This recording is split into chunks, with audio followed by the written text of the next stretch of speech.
Justiça Restaurativa, Contextos, entre textos.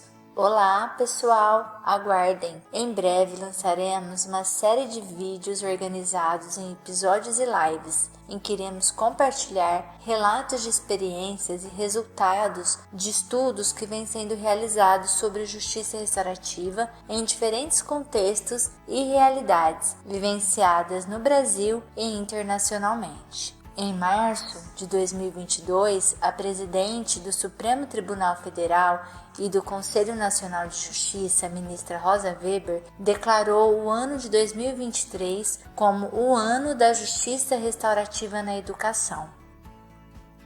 Nesta série, serão abordados e discutidos conceitos, fundamentos, referências teóricas e metodológicas que são base para os estudos sobre o tema da justiça restaurativa. E essa abordagem será realizada em diálogo com os referenciais que têm orientado as pesquisas desenvolvidas no grupo de pesquisa Educatelier. Enquanto trabalhamos na organização, programação e produção dos vídeos dessa série, convidamos você para conhecer um pouco mais sobre o tema assistindo a seguir uma pequena apresentação do que é justiça restaurativa, realizada pelo professor Howard Zer. Amplamente conhecido como um dos precursores da justiça restaurativa, Zer começou como praticante e teórico dela no final da década de 70. Ele liderou centenas de eventos em mais de 25 países, incluindo treinamentos e consultorias sobre justiça restaurativa, conferências entre vítimas e ofensores, reforma judicial e outras questões de justiça criminal. O seu impacto foi especialmente significativo nos Estados Unidos, Brasil, Japão, Jamaica, Irlanda do Norte, Grã-Bretanha, Ucrânia e Nova Zelândia, sendo que este último país reestruturou seu sistema de justiça juvenil numa abordagem restaurativa centrada na família.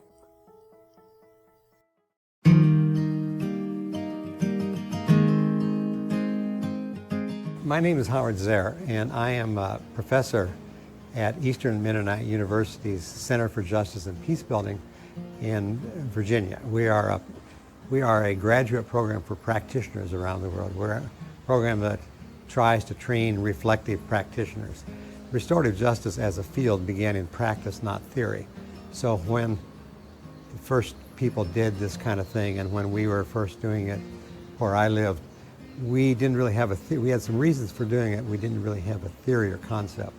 So I found this term restorative justice stuck away in an essay somewhere and began to write about restorative justice as a conceptual framework.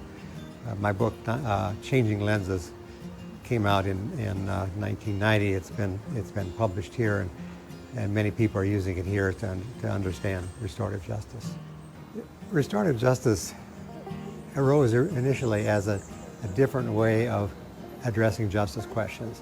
Our legal system, our school systems, and others tend to revolve around punishment, rule breaking, that kind of thing. In fact, I sometimes say you can summarize it in three questions we ask. We say, what rules or what laws did you break? Who did it? What punishment did they deserve? Restorative justice is an attempt to change the focus, change the questions. And instead of asking that, we ask, who's been hurt in this situation? What are their needs? Whose obligations are they? Who has a stake in this? Who needs to be part of the process of resolving the issue? So while the ones is you might say a deserts-based, or it focuses so much on making sure people get what they deserve, restorative justice focuses more on needs and obligations. I often say there's three principles basically of restorative justice. One is that we address the harms that come out of a situation and the needs that arise from it, because whenever we're harmed, there are going to be needs like that. Secondly, we address the obligations. Whose obligation is it to try to repair this harm, to make it right?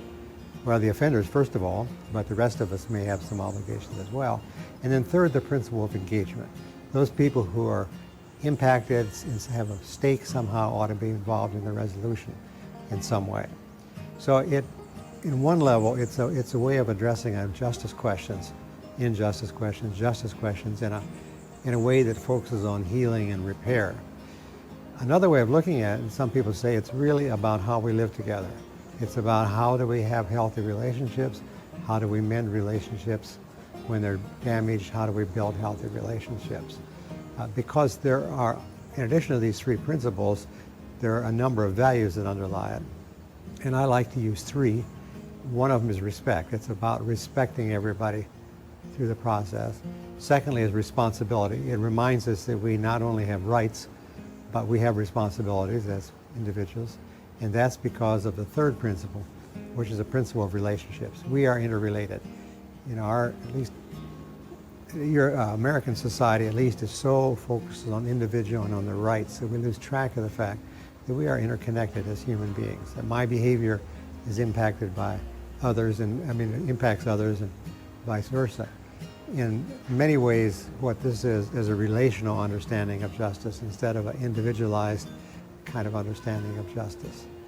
Well, it sounds like your society, like our society in the United States, is fairly punitively oriented, and that's reinforced on a daily basis by the media, by politicians, and so forth.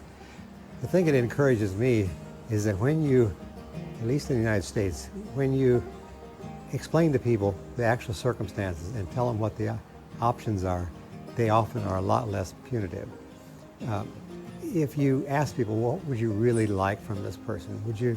You want them to go to prison and feel sorry for themselves, feel like a victim, learn to be a better criminal, come out without the skills to be in society? Or would you like them to begin to understand what they did and take some steps to make it right? Which makes the most sense to you? Or ask people, if your child got in trouble, as many do, which of these options would you prefer? That makes people think. People are responding on a kind of just an impulse. They're not thinking about it. But when you ask them to really deliberate about it, you find that many times they're much less punitive. I do think there is built into the human being a need for reciprocity, to balance the score. There needs to feel like when I'm harmed, I have this need to the score to be balanced in some way. And the revenge feelings, punishment is where we go when there aren't more positive ways to do it. And my experience in working with victims is that when you provide them an opportunity like this, they're much less vindictive than you think they're going to be. They need their needs met. They need someone to take responsibility.